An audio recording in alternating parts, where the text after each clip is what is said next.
Hot off the press, folks. My first toolkit, a definitive list from me to you. Let's get started. Listed below are the tools I feel are important for doing restring and setup work to your own instrument. Obviously, you can find multiple brands of these tools and some may be at a lower cost, but I tend to follow the philosophy of buy it right, buy it once, and have taken many hours out of the guesswork as to which is the better tool for the job. I have these broken down, and I've got this in a file. I can email you this file. I'm sure somebody younger than me in their 20s can probably even figure out how to make an Amazon cart. But I've broken these down by where to get them, what the part and the part number is, and rough price, okay? And I know this sounds geeky, but I am geeky. And these tools that I'm about to show you, I have literally used for almost 15 years of my life and have barely replaced them. So, first off, the stuff you can go right next door and get at Home Depot, okay? These things are crucial. A 6-in-1 screwdriver by Klein. This is 17 bucks. It has a number 1 Phillips, a number 2 Phillips, 2 different flatheads. It actually has a couple nut drivers, but most importantly, it's a quality screwdriver. So when you're dealing with guitars, especially some import guitars, you're dealing with pot metal. Pot metal tends to strip out easily. The last thing you want is to have a cheap screwdriver ruin something on your guitar, okay? So, Klein Screwdriver. Number 2, Channel Lock brand 6-inch diagonal cutters, 20 bucks.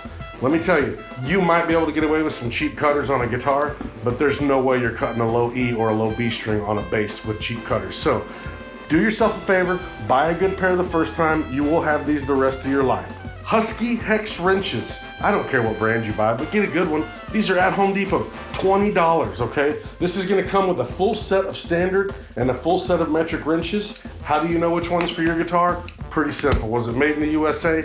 It's most likely gonna use standard wrenches. Was it made anywhere else in the world? It's most likely gonna use metric, okay? The last thing you can get from Home Depot, which I strongly encourage, is a 6-inch ruler by Empire, okay? $2 for this ruler, and it breaks things down into 64ths, and it has a conversion chart on the back side of it. If you come talk to us at the shop, we're gonna talk in thousandths of an inch because we think it's fun. But you may not feel that way. You may wanna read in 16ths or 32nds or whatever. It's all in this little tool, okay? What we use this for, I happen to have a neck here by accident. If we were measuring string height, I can put this in the string, or between the strings, and I can read where I'm at, and then I can translate that over and say, oh, well, Stuart McDonald suggests that I have my action at this. There you go, okay? 6-inch ruler. We've left Home Depot. Thank you, Home Depot. You don't sponsor this, you could, because I spend a lot of money there. Let's move on to a few specialty tools, okay? Stuart McDonald is one of the many suppliers of guitar tools. Yes, again, there are places you can find this stuff cheaper. I've seen string action gauges on eBay. I've had companies send us business cards with string action gauges on it. I've been requesting a business card with it for years. We haven't done it. But what I know about Stuart McDonald is they're making sure that what they're selling you are good tools, okay? So they may be a little more expensive, but it is definitely worth your money. I skipped ahead a little bit. Understring radius gauges. If you own any sort of Fender style guitar where you have to individually set the height of your strings, it is done with this little set of tools right here, okay? You can determine by, again, I'll use my sample neck here. I'm gonna guess that this may be somewhere around 9.25 inch radius. I'm not a professional. Actually, sorry. Let's check real quick. So I'm gonna check under the strings on the fretboard. It's actually not 9.2, so it may be 7.25. And that's it right there. So now that we've determined that, we can set our bridge to where we have the exactly right string radius, okay? So string radius gauges under string, that's the big one, under the string. String action gauge, we just talked about this. What I like to call a setup card, okay? It's the size of a business card. I think Clay up front actually keeps it in his wallet, so he's always got it. This is crucial when you're first getting started because, again, we refer to thousandths all the time, but this actually has the thousandths right here. So if this were my guitar, again, I could try and figure out what my relief is or what my string height is at the 12th fret, and all I do is center this over the 12th fret and move left to right until the line that is associated with the number is under my string. And then I say, oh, wow, that's 110 thousandths on the low E. Then you sound like us, geeky. Okay, but again, in case you lost this, there's another conversion chart on the back of here, okay? There's also a 3-inch ruler on here. The first inch has been broken down into thousandths, super clever. And then a 64ths measurement on one side, okay? So, very cool tool, 24 bucks. I know it seems a little expensive for a business card, but you'll have it the rest of your life because you're gonna take care of these, right? Beautiful. This one, there are few products in the world, no offense ESP, that I would own from ESP guitars. But this little bad boy right here is one of them, okay? This is called an ESP Multi Spanner.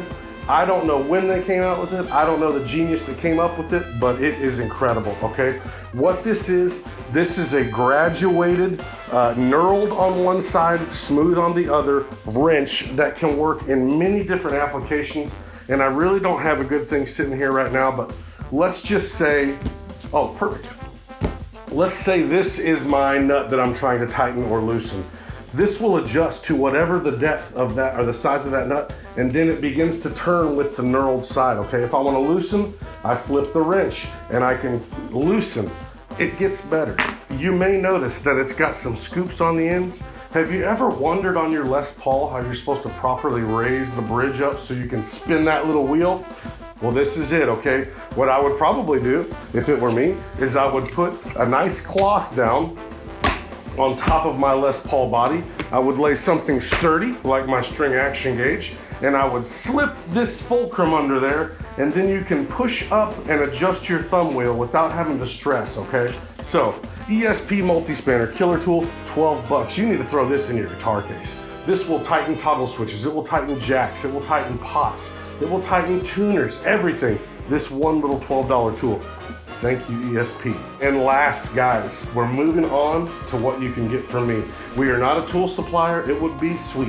What we do carry is the Dunlop Pro String Winder, okay? Part number 114J, in case you're curious, $10. Yes, you can buy, I don't have one around here, the little cool colorful ones that are called Dunlop gel winders, I think, and everybody's got them. But if you're gonna be doing a lot of this work and you're gonna be constantly loosening and tightening, get something with a metal pin in it rather than a plastic pin, okay? Yes, it's $10 versus $2, but again, you're gonna take care of it, you're gonna have it the rest of your life. Now, you may notice that this has a pin puller here, but if you've seen our videos, you know that we would rather use these dikes and put a finger in between, and then we can use the dike as a fulcrum to pull up. Don't squeeze too hard or you might cut your finger off or the pin. Last on the list is the mighty Kaiser Capo. I want to teach you guys a little trick about this Kaiser Capo. Anytime we have to do any adjustments, let's say we're gonna loosen the tuning pegs on a guitar and we're gonna have them all slack. We can put this on the first fret and keep those in line on the nut so we don't have to worry about them flying all over the place. Let's say you have a Fender with safety posts and you want to take the strings off. Well, then you can put this on the 12th fret and flop those things over and they're gonna stay in line and not get all spaghetti tangled up like they do. You may have an acoustic and you want to change that battery and you think, man, I'm gonna go see the guys at Palmer because I don't feel like dealing with it. Well, fine, we'll do it for you. Or you could take this bad boy, put it right on the 12th fret, loosen your pins, take your dikes, pop these over here and fling the strings back, and then you have full access to inside that hole to do whatever you need to do. The only thing that I forgot to put on this list is a cheap paintbrush. And I want you to notice how worn out and fluffy this paintbrush is, okay? The older the better because it gets soft as a baby's bottom, and then we can use that to get all the crevasses of the guitar. We can clean where the dust is collecting constantly, and we can get into any little spot, okay? So, go get yourself a cheap paintbrush. You can get these at Harbor Freight, Home Depot. I'll put it on the list if you really need to know where to find the paintbrush. Guys, if you have any questions about this list at all, please hit us up. I would love to talk to you about it. And the last thing I want to say is just, I want to read this last little bit because I think it's important, okay? This is a note for the beginning guitar repairman. I think a safe bet for the beginning guitar repairman would be this. If it involves filing, hammering, or sawing, seek professional advice. None of the tools above in this list are designed with the ability to do any of those tasks. Also, you'll notice there's no straight edge on this list, mainly because a string under tension is a perfect straight edge. When adjusting truss rods, that's all you need. But also, remember, a decent level or a ruler at least 18 inches can still do that job. Remember, we're not doing frets or acoustic neck resets, we're just doing setups and restrings, guys. So if you want to invest in all this stuff, I've even got a total right here for all of this, 165 bucks. If you really care about guitar and you care about some good tools, I think it's definitely worth your time. I hope you guys have enjoyed this. Let me know if you have any questions at all, and we will talk to you soon.